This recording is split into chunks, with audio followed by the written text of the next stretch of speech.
बिहार चुनाव में एनडीए की प्रचंड बहुमत, फिर नीतीश कुमार का 10वीं बार शपथ ग्रहण समारोह। लेकिन दिलचस्प यह है कि नीतीश कुमार गुरुवार को 10वीं बार जब मुख्यमंत्री पद की शपथ ले रहे थे तो यह बाकी की 9 शपथ से बिल्कुल अलग था, क्योंकि इससे पहले नीतीश कुमार को शपथ के शब्दों के उच्चारण में कभी इतनी दिक्कत नहीं हुई, लेकिन इस बार नीतीश कुमार की जुबान लड़खड़ाती नजर आई। मैं नीतीश कुमार सत्य निष्ठा से प्रतिज्ञान करता हूं कि मैं विधि द्वारा स्थापित भारत के संविधान के प्रति सच्ची श्रद्धा और निष्ठा रखूंगा। मैं भारत की प्रभुता और अखंडता अक्षुण्ण रखूंगा। मैं बिहार राज्य के मुख्यमंत्री के रूप में मैं अपने कर्तव्यों का श्रद्धापूर्वक और शुद्ध अंतःकरण से निर्वहन करूंगा तथा मैं भय या पक्षपात, अनुराग या द्वेष के बिना सभी सरकार के लोगों के प्रति संविधान और विधि के अनुसार न्याय करूंगा। मैं नीतीश कुमार सत्यनिष्ठा से प्रतिज्ञान करता हूं कि जो विषय बिहार राज्य के मुख्यमंत्री के रूप में मेरे विचार के लिए लाया जाएगा अथवा मुझे ज्ञात होगा, उसे किसी व्यक्ति या व्यक्तियों को तब से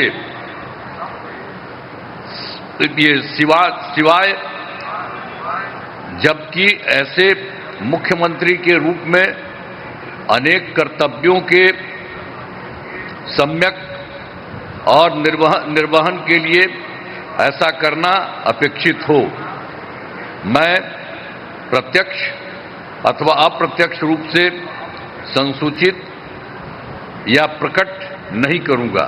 धन्यवाद।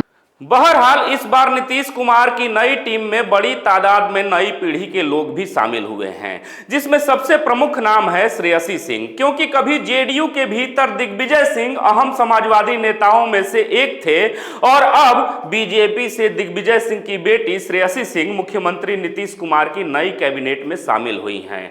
बहरहाल अब बात करते हैं नीतीश कुमार के राजनीतिक सफर पर, तो गौरतलब होता है कि कभी नीतीश कुमार के सार्वजनिक भाषणों का रिकॉर्ड देखें तो वह आत्मविश्वास से भरे और अच्छी हिंदी बोलने वाले नेता के तौर पर देखे जाते थे, लेकिन इस बार बढ़ती हुई उम्र का असर नीतीश कुमार पर साफ साफ नजर आ रहा था। खैर, इसके बावजूद भी नीतीश कुमार बिहार की राजनीति में प्रासंगिक बने हुए हैं, क्योंकि वर्ष 2005 से वही गठबंधन सत्ता में रहा है जिसके साथ नीतीश कुमार रहे हैं। इसका ठोस कारण भी है, क्योंकि याद कीजिए वर्ष 2005 से अकेले अपने दम पर न तो आरजेडी सत्ता में आई है और न ही भारतीय जनता पार्टी।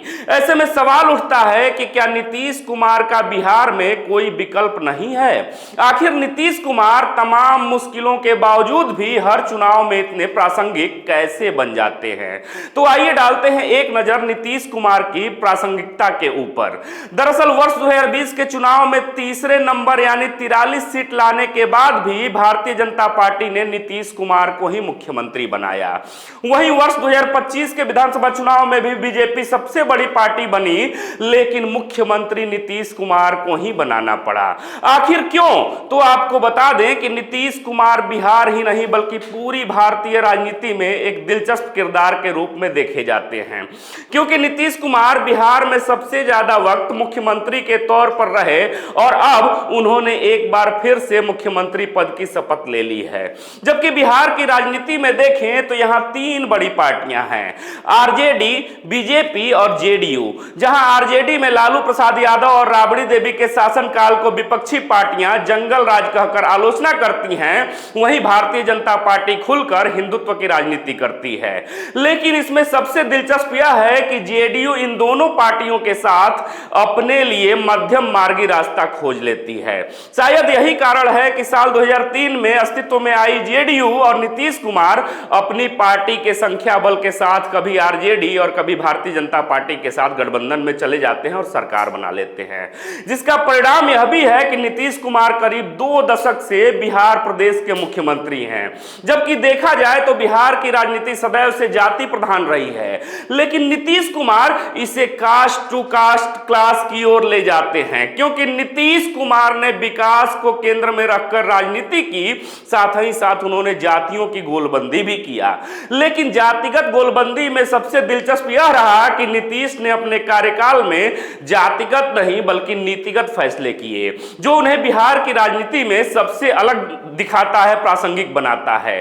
दरअसल आप लालू की पॉलिटिक्स देखिए तो हमेशा दलितों पिछड़ों के यहां पहुंच जाते थे और साफ सफाई पर ध्यान देने की बात किया करते थे। अर्थात यूं कहें तो लालू प्रसाद यादव की पॉलिटिक्स बहुत पर्सनल लेवल पर चीजों को डील करती हुई नजर आती थी। लेकिन नीतीश कुमार अपने पॉलिटिक्स में एक डिस्टेंस रखते हुए नीतिगत परिवर्तन करते हैं, जिसका सकारात्मक असर लगातार होता रहता है।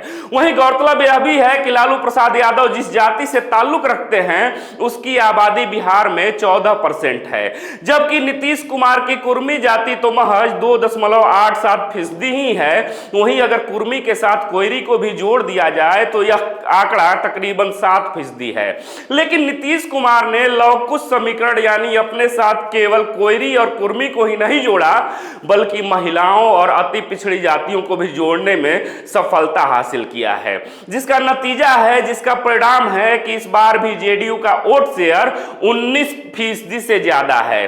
अतः इसीलिए सवाल उठता है कि क्या नीतीश कुमार का बिहार की राजनीति में कोई विकल्प नहीं है?